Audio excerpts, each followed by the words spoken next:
এই যে দেখেন, আমি উদাহরণ দিই, আমার হাতে দেন, এই যে বালাটা, এইটা বালাটা ক্লোজলি, এই বালাটা নেই, এই যে বালা, আসলে এই বালাটা আমরা কিন্তু অনেক সময় দেখি কি এটা উপকার হয়, হয় না? কিন্তু এটা পড়ার একটা ইসলামিক বিধান আছে। আপনি আমি কি মুসলিম না? আমাদের সব কাজ ইচ্ছা করলে করা যাবে না, ভালো হলেও সে কাজ করা যাবে না, কারণ রাসূল সাল্লাল্লাহু আলাইহি ওয়াসাল্লাম যেটা নিষেধ করছে, ঠিক কি না? রাসূল সাল্লাল্লাহু আলাইহি ওয়াসাল্লাম এই ধরনের বালা পড়তে নিষেধ করছে, এবং এমন কি বলছে যে এই অবস্থা যদি সে মারা যায় সে দোজখে, তার জন্য জান্নাত হারাম। এখন আমাদের এই দুনিয়াবি কিছু উপকারের জন্য এটা কি পড়ে থাকা ভালো হবে? বলেন, ভালো হবে? আমাদেরকে সাথে সাথে তওবা করে কি করতে হবে, এখান থেকে ফিরে আসতে হবে, তাহলে আল্লাহ পেছনের গুনাহগুলো সবে নেকি দ্বারা পরিপূর্ণ করে দিবে। কারণ সুবহানাল্লাহ বলেন। এটা আবার আরেকজন নেয়, আর আমার জন্য এটা হাদিয়া আছে তোমার জন্য। এই যে কথাটা রেকর্ড কর, ভাইয়ের পায়ে কয়টা আছে? দুইটা আছে না, এটা তো আমি কাটলাম, এটা আমার দায়িত্ব। ভাইকে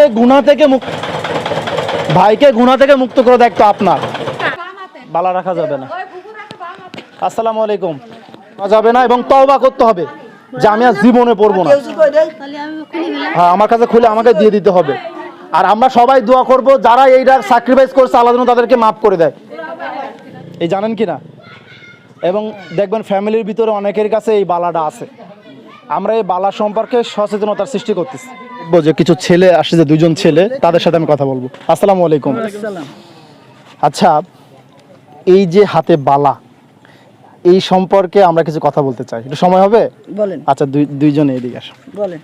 এই যে দেখেন, এরা হচ্ছে একদম তরুণ, ছোট বয়সে, এদেরকে কিভাবে যেন হাতে এই যে বালা তুলে দেওয়া হয়েছে।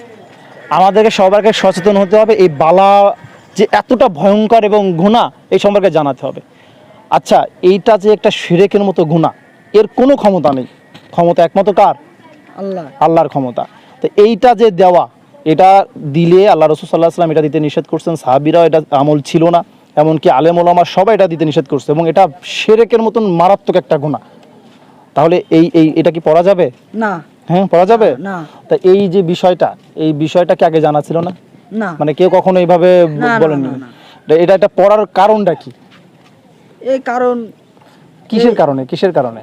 এই যে মানে হাত পাত কামড়া এগুলোই বন্ধ হয়ে যায়, কিন্তু এইটা দিলে যে এটা এত বড় গুনাহ, এই গুনার কথাটা কেউ কখনো বোঝায়নি, তাই না? আমাদের সবাইকে মারা যেতে হবে, আর কিয়ামতের দিন যখন আল্লাহ রাব্বুল আলামিন আমাদেরকে বলবে, এই শিরকের বিষয়ে জিজ্ঞাসা করবে, আপনার জন্য বলতে পারি যে আল্লাহ আমরা শিরক করিনি, করতে পারবো কিনা? তাহলে কি এই বালা পড়া যাবে? না না। তাহলে এবার আর কিছু বলতে চাও তুমি? না, আর কিছু বলতে চাই না। এইটা কি, এই বিষয়ে কি আর কখনো পড়বা? না না, আর পড়বো না। আর এর আগে কখনো এইভাবে বুঝায়নি কেউ, তাই না? না। এই জন্য এটা পড়ছিলাম।